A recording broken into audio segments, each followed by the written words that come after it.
اللهم صل على محمد وآل محمد. أعوذ بالله من الشيطان الرجيم. بسم الله الرحمن الرحيم. الحمد لله رب العالمين، والصلاة والسلام على سيد الأنبياء والمرسلين، حبيب إله العالمين أبي القاسم محمد صلى على محمد وعلى آله الطيبين الطاهرين، سيما بقية الله في الأراضين. قال الله تعالى في كتابه الكريم: بسم الله الرحمن الرحيم. أم حسبت أن أصحاب الكهف والرقيم كانوا من آياتنا عجبا. درود بھیجے گا محمد وعلی صلی علی محمد وعلی محمد. ایک بار پھر درود بھیجے گا محمد وعلی صلی علی.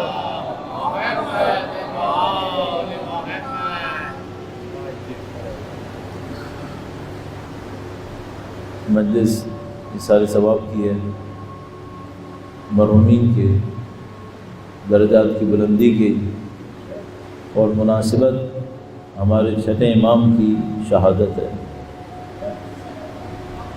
ایک بار پھر تمام مرحومین کے درجات کی بلندی کے لیے مولا چھٹے امام کی شہادت کی تسلیت وقت کے امام کے حضور پیش کرنے کے لیے اور جنت البقیع کی اس مظلوم قبر کو اپنے ذہن میں رکھتے ہوئے، جس پر شاید آج کوئی چراغ بھی نہ ہو، فاتحہ پڑھنے والا نہ ہو، اپنے امام کی مظلومیت کا پیغام وقت کے امام کے حضور عرض کرنے کے لیے، تسلیت پیش کرنے کے لیے ایک بار پھر درود بھیجیں محمد وعلی محمد صلی علی محمد وعلی محمد. لطف خدا ہے کہ اس نے ہمیں دنیا کی در در کی ٹھوکروں کو کھانے سے بچا لیا، ہمیں خاندان عصمت و طہارت کے در سے متصل کر دیا.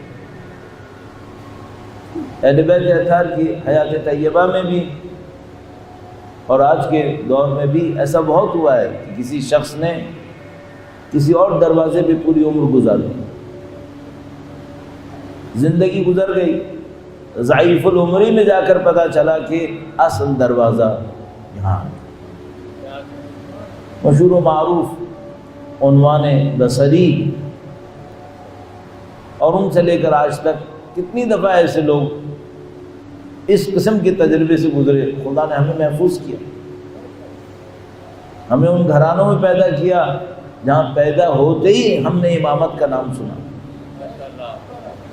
اہل بیت اطہار علیہ السلام کے ذکر میں مشغول رہے، اور اب میرا جیسا آدمی، آپ کے جیسے، ہم سب پورے فخر سے کہہ سکتے ہیں کہ ہم نے زندگی میں کوئی دور امام حسین کے نام کے بغیر نہیں گزارا. الحمدللہ ہم نے کوئی دور امامت کے بغیر نہیں گزارا. الحمدللہ رب العالمین.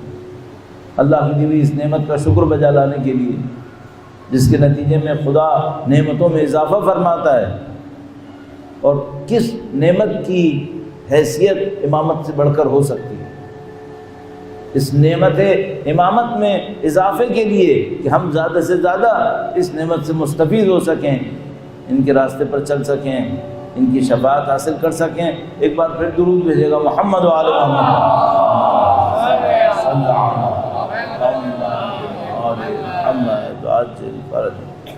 خاص کر تاکید کہ مجلس کا موضوع امام کی ذات مقدس رہے۔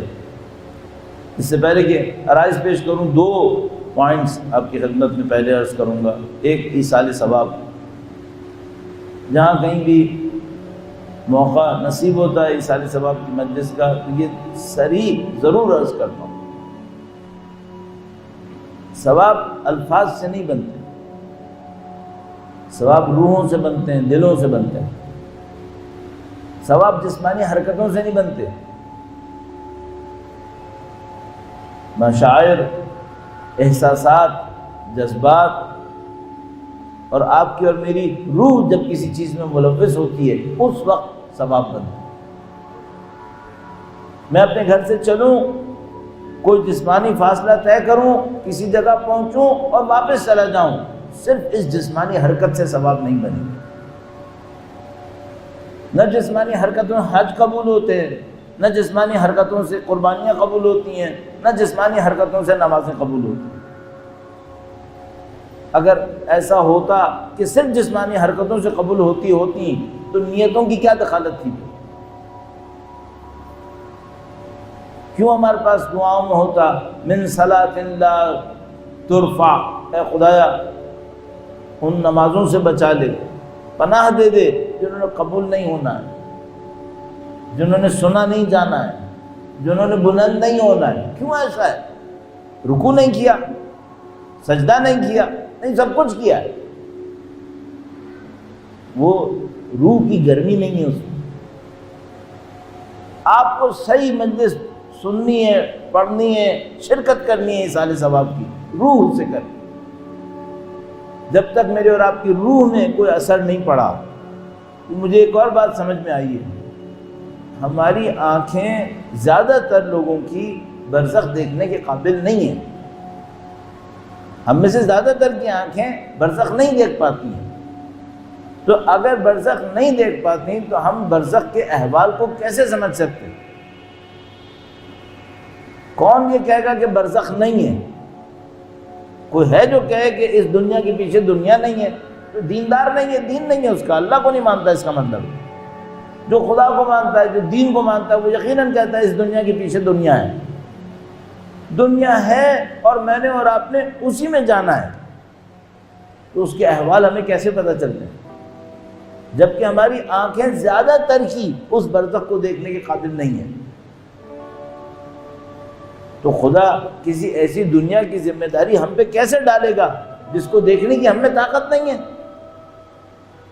تو خدا تعالیٰ ہم سے یہ کہے گا کہ ٹھیک ہے تمہاری آنکھوں کے اندر طاقت نہیں ہے چونکہ تم نے محنت نہیں کی، ورنہ ہم دے بھی دیتے۔ کم سے کم ایک طاقت تو سب کو دی تھی، وہ کیا تھی؟ تمہارے اپنے قلب کے اندر کوئی پاکیزگی تو دی تھی۔ قد افلح من زکاہا وقد خاب من دساہا، یہ تو سب کو دیا تھا۔ فالہمہا فجورہا وتقواہا، یہ تو سب کو دیا تھا۔ تو لب لباب کیا ہے؟ لب لباب یہ ہے کہ اگر آپ ایصال ثواب کی مجلس میں آئے اور آپ کی روح پر، آپ کے دل پر اس مجلس کا کوئی اثر ہوا تو ثواب بھی بنا اور مرحوم کو بھی پہنچا۔ لیکن اگر آپ ایصال ثواب کی مجلس میں آئے، روح پہ کوئی اثر نہیں ہوا، دل پہ کوئی تبدیلی نہیں آئی، اب میں یہ سوچوں کہ اس کا ثواب آسمانوں پہ پہنچ جائے، جس کا اثر میرے دل پہ نہیں ہوا وہ وہاں تک کیسے پہنچے گا؟ کم سے کم اتنا تو ہو۔ میں کہہ رہا ہوں میں نے وہ عبادت کی ہے کہ جو قیامت کے دن مجھے محل دلائے گی، مقام دلائے گی۔ ابھی دل پر کوئی اثر کروایا اس نے؟ اگر ابھی کوئی اثر نہیں ہوا تو آسمانوں پہ کون پہنچ رہا ہے؟ ایک ٹیسٹ اسکیل آپ کے ہاتھ میں آ گیا. آپ کو دیکھنا ہے کہ بھائی میری یہ عبادت آسمان تک پہنچی ہے نہیں پہنچی، دیکھو دل کے اندر کہاں تک پہنچی. آپ کو سب سمجھ میں آ جائے. مجھے کالج کا زمانہ یاد ہے، ایک دن پوری رات عبادت کی شب قدر میں، بوترا بھی امام بارگاہ تھا، یاد ہے مجھے. پوری رات شب قدر میں عبادت کی. میں سوچ رہا تھا اگلے دن جب میں اٹھوں گا تو میرا دل نورانی ہو چکا ہوگا. شاید اگر مجھے پتا ہوتا کہ برزخ بھی انسان دیکھ سکتا ہے تو میں اس رات سوچتا کہ میں صبح اٹھ کے برزخ دیکھ لوں گا. میں سوچتا، اس وقت تو خیر مجھے پتہ ہی نہیں تھا. صبح کو اٹھتا کچھ بھی نہیں، ویسا کا ویسا ہی. تو میں سوچنے لگا کہ یہ کیسی عبادت تھی جو میں نے ساری رات کی اور صبح کو میرے دل پہ اثر نہیں ہوا. اس وقت مجھے بات بچکانا لگی. اب مجھے لگا یہی اصل ہے، اصل حقیقت یہ ہے. اگر یہاں دل پہ اثر نہیں ہو رہا، وہاں نہیں پہنچ رہا، وہاں نہیں پہنچے. جو عبادت یہاں اثر دے گی وہ وہاں تک پہنچے. اب بس آپ اپنی ایصال ثواب اور ثواب کی مقدار اور مرحوم تک جو ثواب پہنچے گا اس کی مقدار کو سمجھ جائیے. انشاءاللہ پروردگار ان تمام مرحومین کے درجات بلند فرمائے، ان کے تمام اعمال کو اپنی بارگاہ میں قبول فرمائے. ان سب کو اہل بیت اطہار علیہ السلام کی شفقتیں شفاعتیں نصیب فرمائے انشاءاللہ. درود بھیجے گا محمد و آل محمد صلی اللہ علیہ وسلم.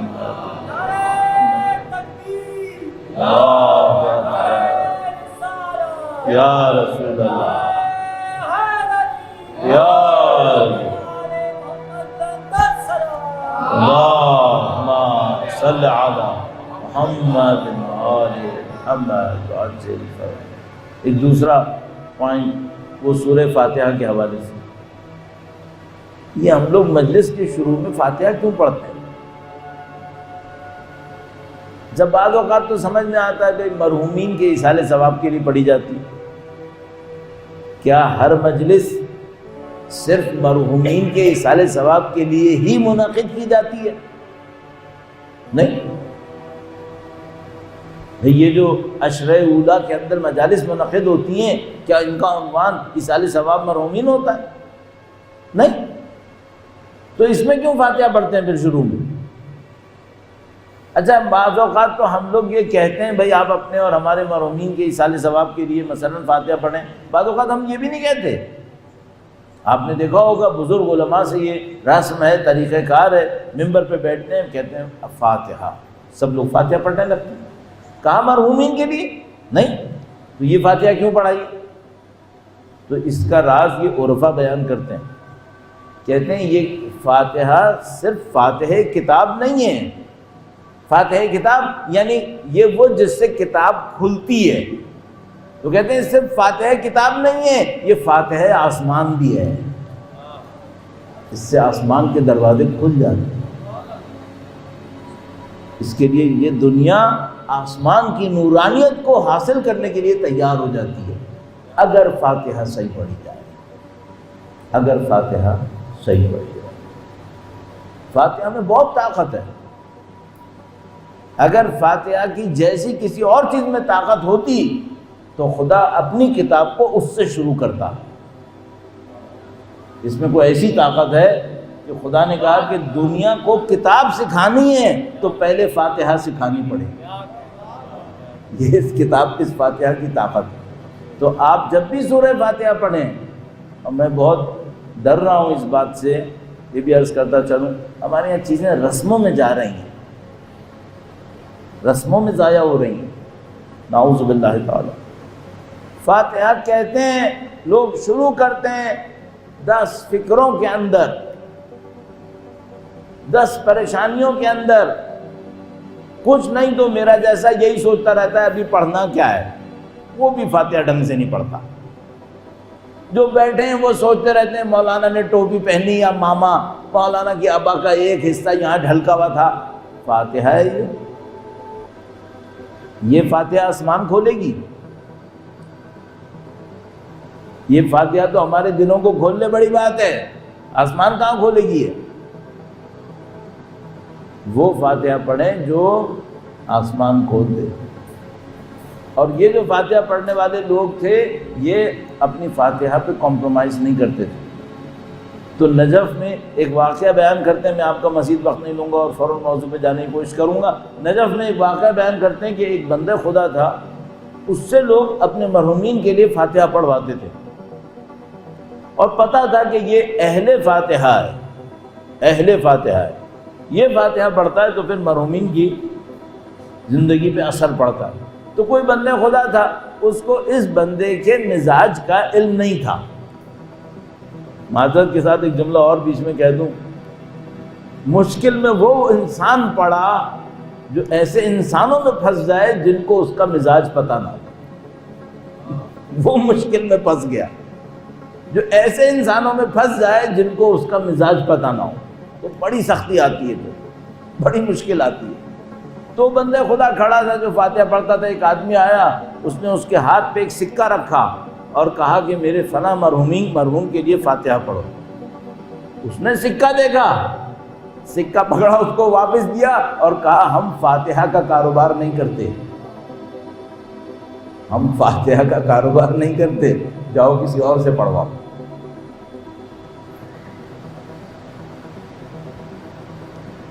ہم لوگ کہیں دین کے کاروبار میں تو نہیں پھنس گئے؟ ہمیں یہ ڈر ہے، اللہ معاف کرے ہماری بات کو، یہ کہتے ہوئے دل ڈوب رہا ہے میرا، اللہ جانتا ہے، خدا جانتا ہے میرے دل پہ کیا اثر پڑ رہا ہے، کہ کہیں ہم اس میں نہ پھنس گئے۔ اللہ انشاءاللہ ہم سب کے دین کی حفاظت فرمائے، پروردگار ہمارے بچوں کے دین کی حفاظت فرمائے، ہم سب کو مولا امام کے ظہور کا دن دیکھنا نصیب فرمائے، ان کی نصرت کی سعادت نصیب فرمائے، اس راہ میں شہادت نصیب فرمائے انشاءاللہ تعالی۔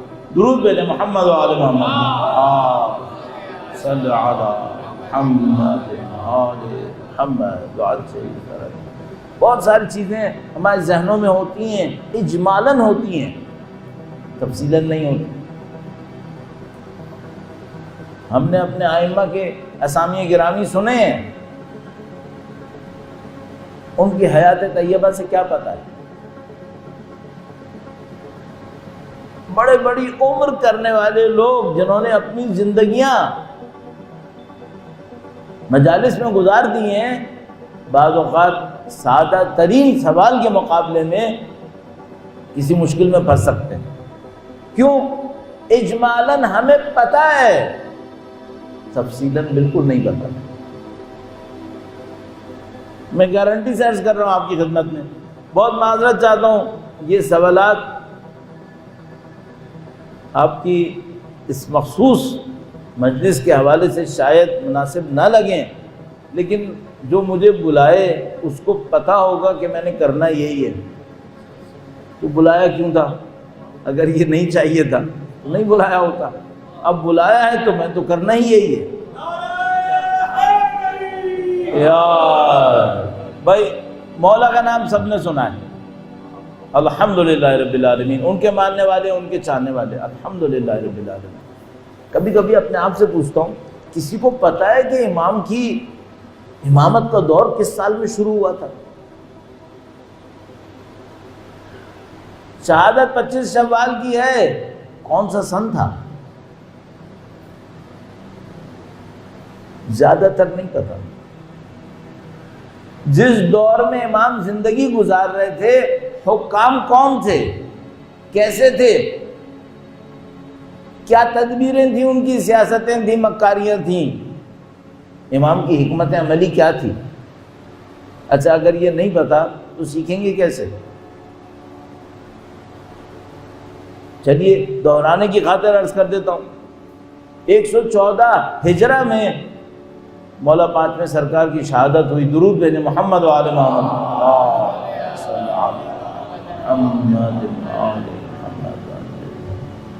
148 ہجرہ میں امام ششم کی شہادت واقع ہوئی۔ 114 سے 148 کافی مدت بن رہی، یعنی امام ان ائمہ اطہار میں شمار کیے جائیں گے جن کی امامت کا دور مختصر نہیں تھا۔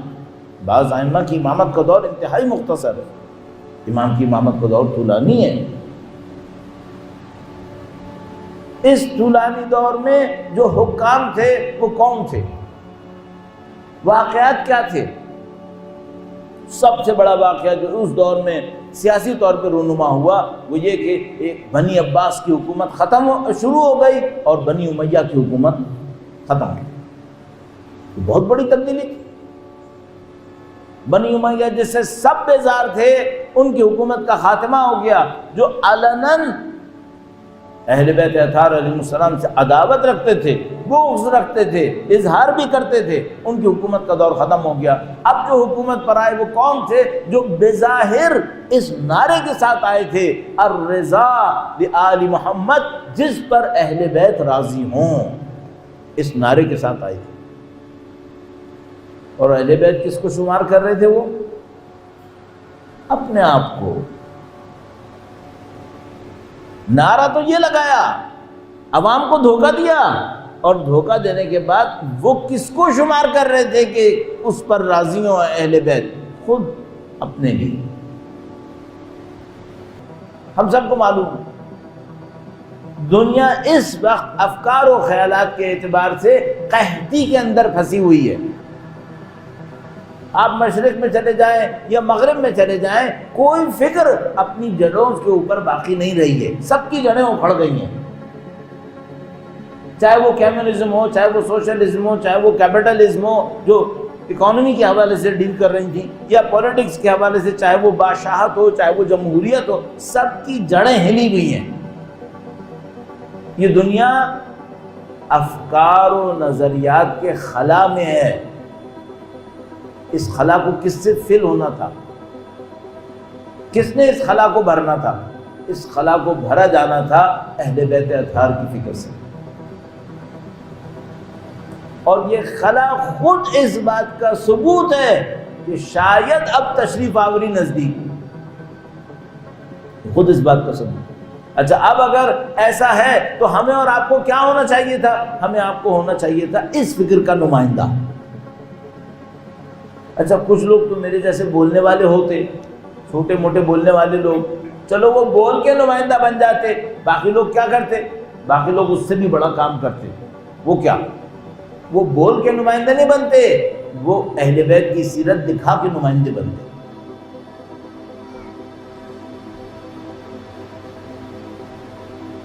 آپ کو وہ دور تو یاد ہے نا جب کراچی میں ہر دوسرے تیسرے دن ہم میں سے کسی ایک کا جنازہ اٹھ رہا تھا.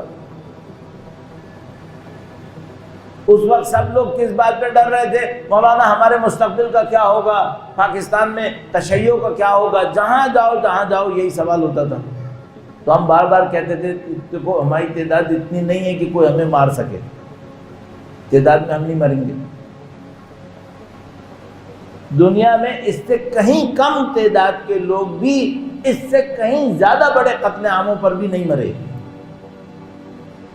94 میں چاہے وہ افریقہ میں روانڈا اور برونڈی کے اندر جینوسائیڈ ہوا ہو، یا اس کے ساتھ ساتھ تقریباً اسی زمانے کے اندر بوسنیا ہرزیگووینا کے اندر جینوسائیڈ ہوا ہو، لوگ نہیں مرے اس سے. تو میں گارنٹی سے کہتا تھا اگر ہر روز 100 بھی ماریں گے تب بھی ہم نہیں مریں گے. لیکن ہمیں کیا چیز نقصان پہنچا سکتی تھی؟ ہم یہ اپنے فکر کو کھو دینا نقصان پہنچا سکتا تھا. اپنی فکر میں کھوکھلا ہو جانا یہ نقصان پہنچا سکتا تھا. اور اس کی صورتحال کیا ہوتی؟ اس کی صورتحال یہ ہوتی کہ ہمارے بچے کو یہ پتہ نہ ہوتا کہ جس خدا کو میں مانتا ہوں اس خدا کے بارے میں میرا نظریہ کیا ہے، جس امام کو میں مانتا ہوں اس امامت پہ میرا نظریہ کیا ہے. اس مصیبت میں پھنس تو نہیں گئے کہیں ہم؟ اس وقت دنیا کے اوپر جو سب سے بڑا طاقتور حملہ فکر کے میدان میں ہوا ہے وہ شک پسندی کا ہے.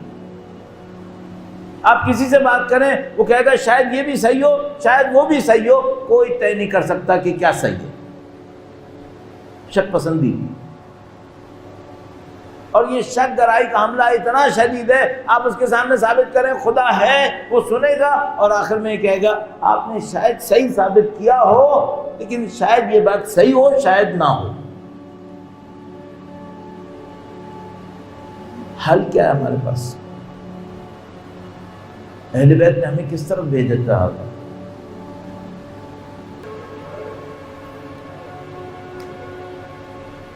بہت معذرت چاہتا ہوں، میں ایک عوامی سی بات کرنے والا ہوں، آپ برا نہیں مانیے گا میری بات کا. جب سے میرے بابا کا انتقال ہوا اور میرے بیٹے کا انتقال ہوا تو میں ان کی قبروں پہ جاتا ہوں، اور ان کی قبروں پہ جاتا ہوں. اگر اس قبر میں ظاہری طور پہ بھی کوئی چیز خراب ہو رہی ہو میرا دل دکھتا ہے.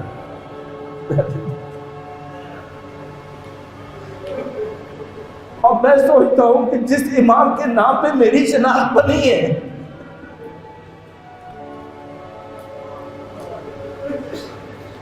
میں اپنے بچے کی یا باپ کی قبر پہ جاتا ہوں تو میرے دل چاہتا ہے رونق نظر آئے، کوئی اندھیرا نہ ہو، کوئی روشنی ہو، کوئی آواز ہو. لیکن جب بقی کی طرف رخ کرتا ہوں تو سوائے پتھروں کی کچھ نظر نہیں آ رہا.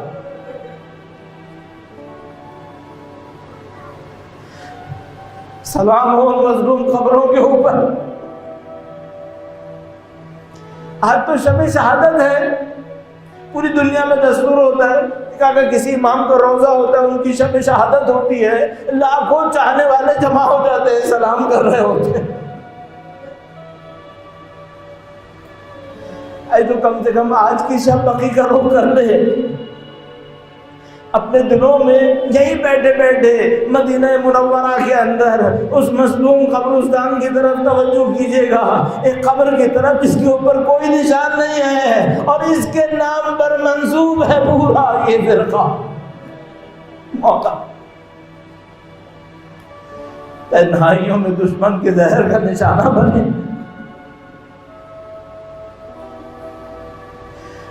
یہ بڑا عجیب معاملہ تھا.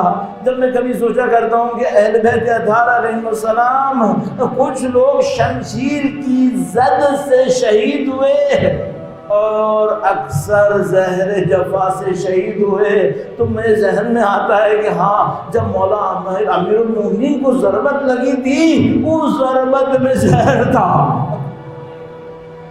گویا نشانی بن گئی تھی کہ علی کی کچھ اولاد شمشیر سے شہید ہوگی اور کچھ زہر سے شہید ہوگی. ہمارا سلام ہو مولا امام جعفر صادق علیہ السلام کی اس مظلوم قبر کے اوپر جو جنت البقیع کے اندر ہے، لیکن اس کے ساتھ ساتھ اے امام ہمارا سلام ہو آپ کی اس جسم اقدس کے اوپر جس کو زہر کا نشانہ بنایا گیا.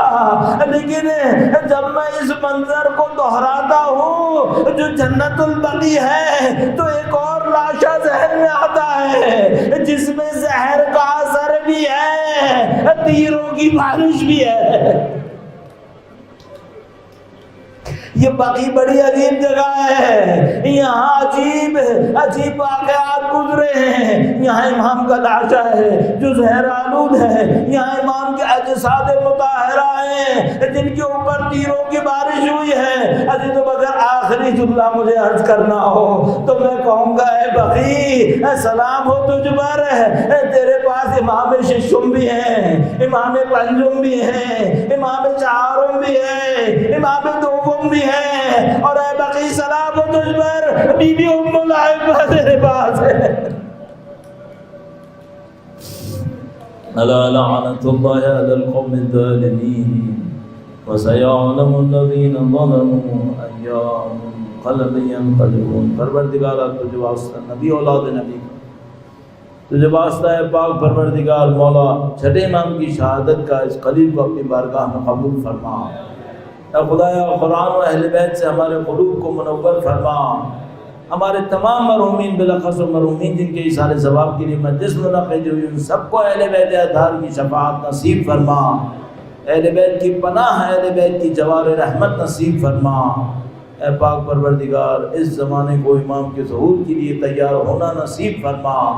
اہل بیت کے چاہنے والے دنیا میں جہاں کہیں بھی ان کو فتح و نصرت نصیب فرما، کفر و نفاق کو ذلت و خواری نصیب فرما. خدایا امام کے ظہور مبارک میں تعظیم فرما، ہمیں ان کی نصرت کی سعادت نصیب فرما. امام کے چاہنے والے ان کے لشکر کی تعداد میں اضافہ فرما، امام کے دشمنوں کو نیست و نابود فرما. ہماری زندگی کا اختتام ان کی راہ میں شہادت قرار فرما. ربنا تقبل منا إنك أنت السميع العليم وتب علينا إنك أنت التواب الرحيم بجاه نبيك وعترته الطاهرين.